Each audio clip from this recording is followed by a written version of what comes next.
Well, that's an excellent question. Because, by the way, we have seen emerging a lot of creative and sometimes realistic interpretation of the concept of creative tourism in the last years.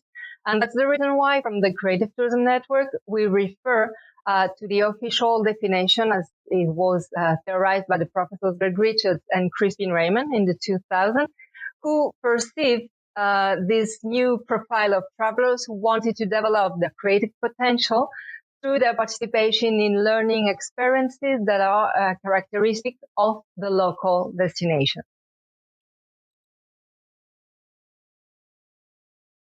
But now we can say that they were completely visionary in this concept, because we were still in the mainstream of tourism, in the 40s of tourism at the time.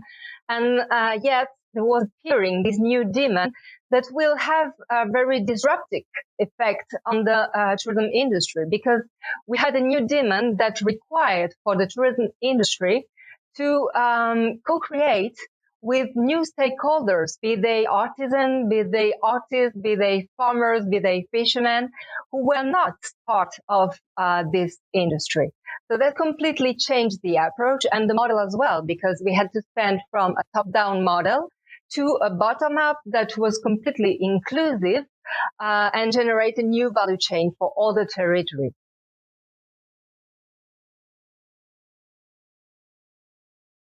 Well, that's precisely one of our missions, to create value chain in all the territories, be they villages of the Provence or islands in the Quebec or metropolis like Medellin.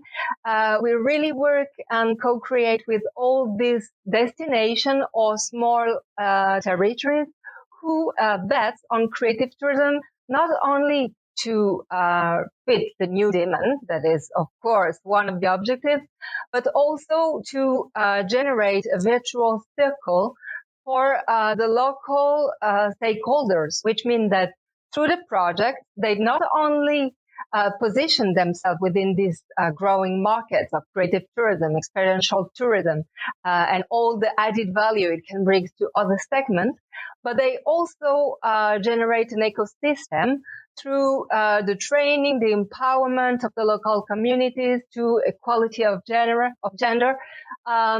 through all these, of course, aspects that are contributing to reach the sustainable goals of development of the Agenda 2030.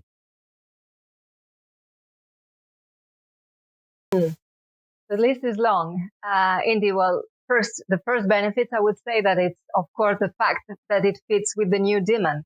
We now know that more and more travelers want to live very unique experiences, be they in their own region or around the world. And they no longer only conform with the standard and classical tourism. So we have to be prepared. And for this reason, we have to propose experiences that really fit with this new demand. Second, benefits is the way that we don't have anything to lose. I mean, as I said, we are in a circular approach in which we're gonna convert existing resources into new value. So this will also have an effect on the existing segment, touristic segment, because, for instance, the MICE tourism, the seniors tourism, the single tourism, the team building will be enriched by these new experiences. For the case of the MICE tourism, for instance, maybe the difference will be not only by the hardware, by the infrastructure, but by the fact that we propose the customer the possibility for the attendees to participate in very unforgettable experiences that will really make the difference. Other benefits? Well, the way that we're going to create a value chain with all these very local elements and the local communities.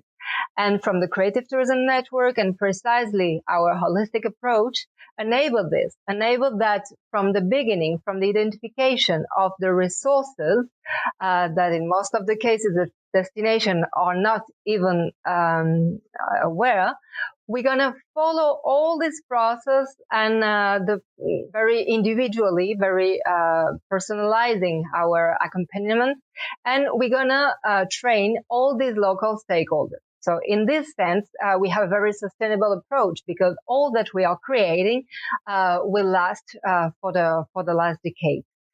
And another benefit as well, that is maybe more practical, but is the fact that we can manage ourselves the timeline and manage this kind of program and implement the whole project in a time of 1 month to 2 or 3 months, which is very convenient in order to precisely adapt ourselves to the new demand.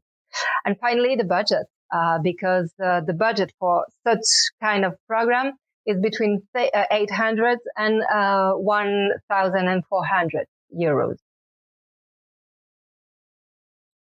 Well, that's a very short question for a very long answer, and I unfortunately won't be able to be exhaustive. But I would like to mention some very specific experiences that are very related to the local culture. For instance, in the Magdalen Islands in Quebec, in which we have kilometers of sand, you can learn how to make your artistic sand castle with artists and to participate in competitions with your family, with your team building, and so on. The same also in Quebec, in the village of Saint-Jean-Port-Joli, in which you are taught how to make an artistic snow sculpture during the winter. You can be part of the carnival parade in Recife, which means no longer being a spectator, but really be part of all the process, or convert yourself in a silletero in Medellin and structure your own flower chair. You could really discover and practice the craft in Valparaíso and Yanquihue in Chile. And in maybe in Europe, we can also learn how to make a rose cosmetic in Gabrovo in Bulgaria. In most of the places, we have the possibility to take part in workshops of ceramics, of art classes, like in Biot, in Empordanet, in Lolé, in Barcelos, or to learn the traditional dances, like in Perpignan, in Barcelona. And of course, to also be inspired by the local artists in Nicosia, in Cyprus. I would also like to mention the Gnawa traditions, for instance, which is very specific of the city of Essaouira in Morocco, where we can also be immersed through a wide array of workshops.